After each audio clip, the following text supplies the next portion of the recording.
Bonjour Dominique. Bonjour Martial et bon jeudi à tous les fidèles téléspectateurs. Ce matin, on va parler du rapport entre malnutrition et obésité. Oui, parce que comme on le dit depuis le début de ce chapitre, malnutrition ne veut pas seulement dire carence en nutriments ou encore en aliments énergétiques ou encore peu importe la quantité qu'on consomme, parce que parfois on peut trop consommer ce que l'organisme ne demande même pas et on se retrouve dans le sillage du surpoids, de l'obésité et des graisses en superflu. Donc ce matin, le docteur Faustin Roger Tapa revient sur le rapport malnutrition-obésité parce que c'est un rapport assez étroit. Il suffit juste d'un seul pas pour arriver à la phase soit de l'obésité, soit retranché dans les catégories, dans le sillage de la malnutrition. Dans cet élément, on va expliquer davantage le rapport entre la malnutrition et l'obésité.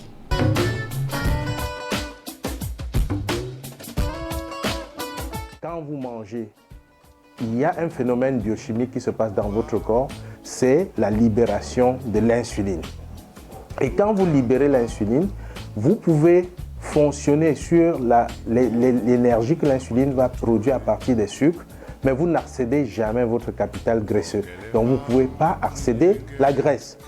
Si l'insuline chute après 4 heures, si après 4 heures vous mangez, vous recréez le même phénomène et vous allez passer votre journée sous l'énergie produite par le sucre, parce que c'est ça le travail de l'insuline. Mais jamais avec l'insuline en circulation, vous n'allez entrer dans votre stock de graisse. Maintenant, si après 4 heures, vous ne mangez pas, l'organisme se retourne vers les graisses pour produire de l'énergie. Et c'est en ce moment donc que vous pouvez utiliser votre capital de graisse pour produire de l'énergie. Vous voyez donc que la plupart du temps, l'obésité qui est un fléau aujourd'hui, qui est un phénomène de santé publique, est lié à la consommation successive des aliments qui ne laissent pas le temps à l'organisme d'utiliser les graisses stockées. Donc, pour que ce soit plus facile à comprendre, si vous avez 1 ou 2 repas par jour, espacés de 6 à 8 heures, c'est largement mieux que celui qui mange 3 fois par jour. Ça, c'était la première théorie qu'il faut comprendre et qui explique l'obésité aujourd'hui dans le monde. Ce n'est pas seulement ici chez nous. Et la deuxième chose qu'il faut comprendre, c'est que une autre théorie, c'est le petit déjeuner, c'est le meilleur repas de la journée. Ce n'est pas vrai. Il faut le common sense ne désigne pas un meilleur repas de la journée. Votre repas de la journée, c'est celui que vous avez. C'est-à-dire que si vous avez pu manger à midi, eh bien, c'est votre meilleur repas de la journée. Si vous avez mangé à 20h, eh bien, c'est votre meilleur repas de la journée. Il n'y a pas de meilleur repas de la journée. Quand vous levez le matin, vous n'avez pas faim, ne mangez pas. Votre corps, c'est celui qui vous dicte ce qu'il veut. Vous ne lui dictez pas parce qu'on vous a dit qu'il faut manger le petit déjeuner. Et quand vous regardez dans le petit déjeuner, vous comprenez d'où vient l'obésité chez les enfants aujourd'hui, avec l'utilisation excessive des denrées comme le lait, l'utilisation des farines, l'utilisation des protéines animales excessives le matin quand les enfants ne sont même pas encore en activité. Vous allez donc comprendre que ces aliments prétendus être les meilleurs ne répondent qu'à une raison commerciale bien guidée et qui ne répond pas aux besoins de l'individu. La moralité ici, c'est qu'il faut écouter son corps.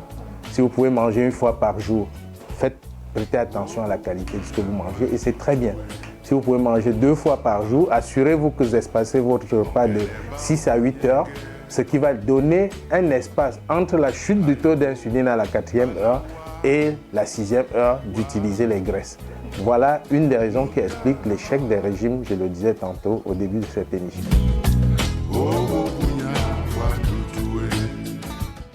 Voilà, lorsqu'on est une personne qui a une forte corpulence, il est important de ne pas s'arrimer dans la dorme matin, midi, soir, ou bien il est important de souvent laisser le corps puiser dans les réserves pour pouvoir fondre les graisses. Et ça, c'est la meilleure méthode vraiment pour perdre énormément de kilos. C'est vrai que c'est une méthode lente, mais c'est une méthode naturelle qui ne booste pas le corps avec des éléments étrangers qu'on prendra par-ci, par-là, ceinture à gauche et à droite. Mais maintenant, si on décide que notre notre organisme, lorsqu'on n'a pas faim, on ne mange pas, on n'aura vraiment pas de graisse en superflu.